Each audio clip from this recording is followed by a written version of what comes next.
अच्छा अच्छा राघवेंद्र, क्या हो गया? तो लॉज ऑफ फ्रिक्शन जो है, पहले हम लोग पढ़ेंगे law of limiting friction, limiting friction के डिफरेंट लॉज के बारे में।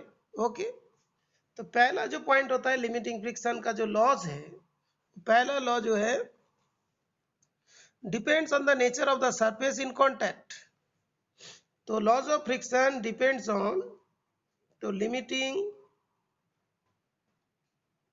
Friction depends on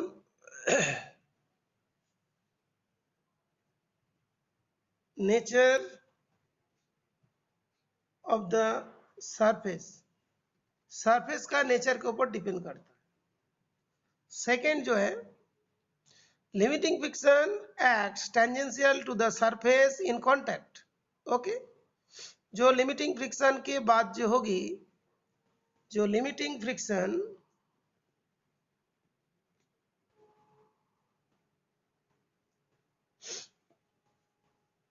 act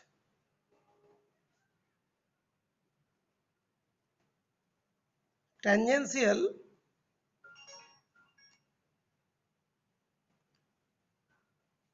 to the two surfaces in contact। जैसे मान लो कोई चीज है ना बेटा, ये जो सरफेस है ये इसका टेंजेंशियली काम करे, टेंजेंशियली काम करे। Okay, tangentially, okay, tangential to the surface. Okay, and तो limiting friction acts tangential to the to surfaces in contact and opposes the motion। मान लो मोशन इस डायरेक्शन में मोशन है, तो फ्रिक्शन इसी डायरेक्शन में होगा। इस डायरेक्शन में मान लो कि मोशन होगा, तो इस डायरेक्शन में फ्रिक्शन होगा। ओके, जो चीज हम लोग पढ़े उसी चीज को ही लिख देना। ओके, नेक्स्ट जो है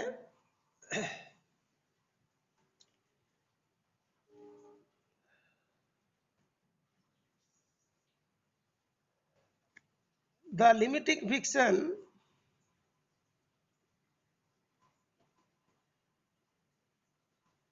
is independent of area, independent of the area of the surfaces in contact। तो इस वाले को अभी तुमको समझाना है। जो limiting friction independent of area of the surface in contact, क्या होता है देखो, जैसे मान लो कोई जगह पे हम लोग ये चीज रखा, कोई एक बॉडी को रखा। ओके, जैसे ये बॉडी,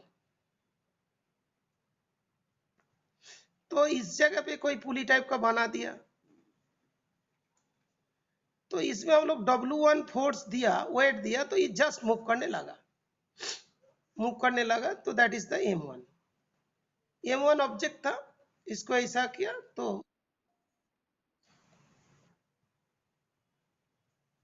तो इसके अंदर जो फ्रिक्शनल फोर्स था W1 के बराबर हुआ।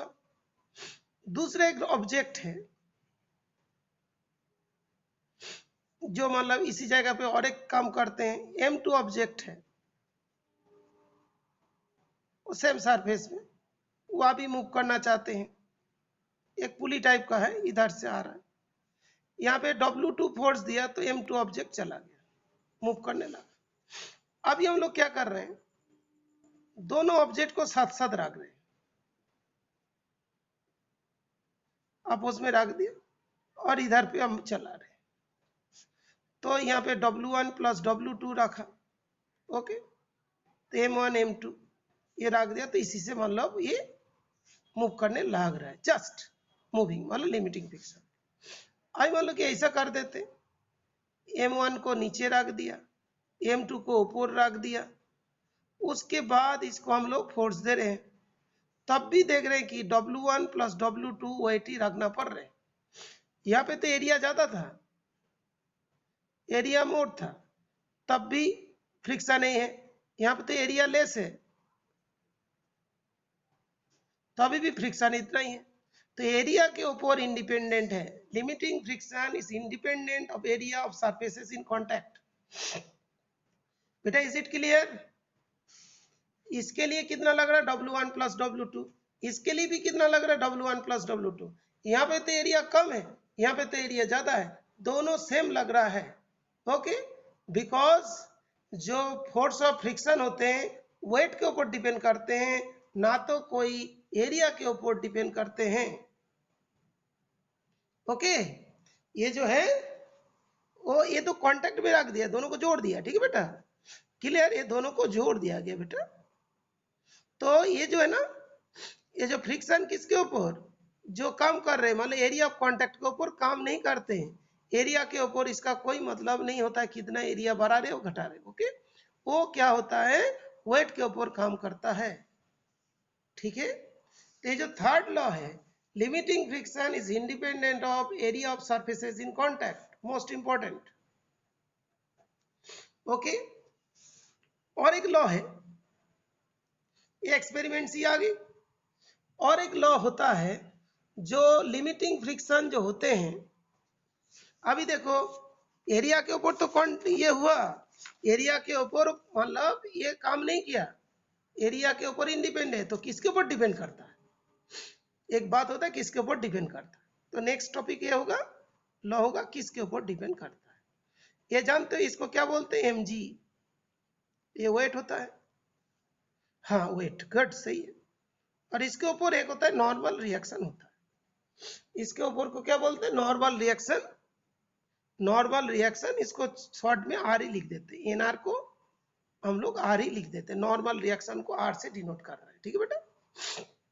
नॉर्मल रिएक्शन क्या बोलते हैं, नॉर्मल रिएक्शन को रिएक्शन बोल दिया, reaction, normal perpendicular, normal means perpendicular, okay, perpendicular reaction. तो एक्शन कौन है, एक्शन वेट है, और रिएक्शन कौन सा है, ये वाला है, ये एक्शन है, रिएक्शन है, इधर आए तो ये ऊपर की तरफ एक फोर्स देते हैं। ये जो होता है कि तुम्हारा फोर्स ऑफ फ्रिक्शन जो होते हैं, ओके, फोर्स ऑफ फ्रिक्शन जो होते हैं is directly proportional to R होता है, ये डायरेक्टली प्रोपोर्शनल टू आर। यहाँ पे कौन सा है बेटा, लिमिटिंग फ्रिक्शन। अच्छा, और एक बार बताता हूँ बेटा, जैसे ही तुमने कोई जगह पे बैठ गए, जस्ट मैंने थोड़ा सा पेज को भी चेंज कर देता हूँ, थोड़ा सा पेज को भी चेंज करके बताता हूँ। जैसा मान लो बेटा, हमने बोला एरिया के ऊपर डिपेंड नहीं करता है, बोला ना, तो किसके ऊपर डिपेंड करता है, जैसे तूने यहाँ पे रखा था, इसका जो वेट है वो तो नीचे की तरफ काम कर रहा है, mg, mg नीचे की तरफ काम कर रहा है वेट। तो जैसे इसके ये वाला क्या होता है, एक्शन, एक्शन फोर्स, तो रिएक्शन भी तो इधर होगा, एक्शन रिएक्शन, जैसे न्यूटन के थर्ड लॉ में पढ़ते रिएक्शन, इसको आर से डिनोट कर देते, ये एक्चुअली परपेंडिकुलर होता है, इसीलिए इसको बोलते हैं नॉर्मल रिएक्शन। कोई कोई बुक में एन से डिनोट करते, कोई कोई बुक में आर से डिनोट करते, कोई कोई बुक में एनआर से डिनोट करते, बात बराबर, किसी से भी डिनोट कर। तो यहाँ पे जो फ्रिक्शन जो है directly proportional to R, friction क्या होता है, आर के साथ डायरेक्टली प्रोपोर्शनल होता है, फ्रिक्शन जो है डायरेक्टली प्रोपोर्शनल टू आर, किसके ऊपर, normal reaction, you can say normal reaction means weight. तो इसको इक्वल करने के लिए हम लोग और एक कांस्टेंट लेते हैं, ये वाला mu, constant of proportionality, constant of proportionality, इसको नाम दिया जाता है कोफिशिएंट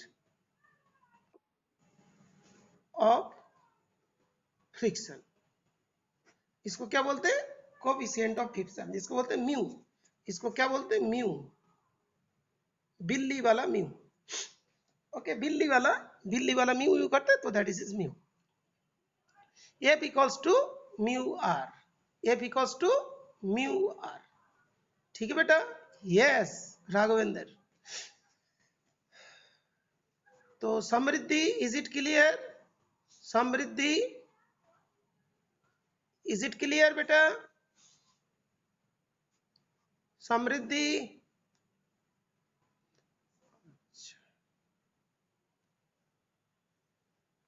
अच्छा okay.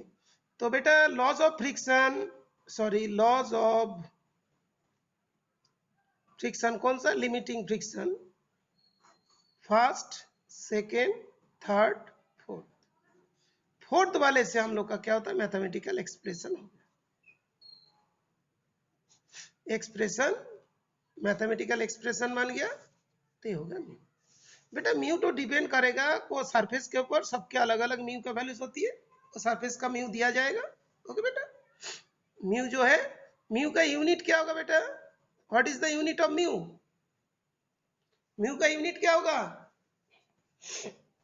No unit, because F upon R equals to mu. A B force, इसका कोई यूनिट नहीं है, ये यूनिटलेस है, इसका डायमेंशन भी नहीं है, और ये डिपेंड करते हैं कौन सरफेस किसके ऊपर कांटेक्ट में है, उसी हिसाब से होता है। ओके, तो यहां तक हमने बता दिया। अभी नेक्स्ट टॉपिक शुरू करेंगे थोड़ी देर बाद।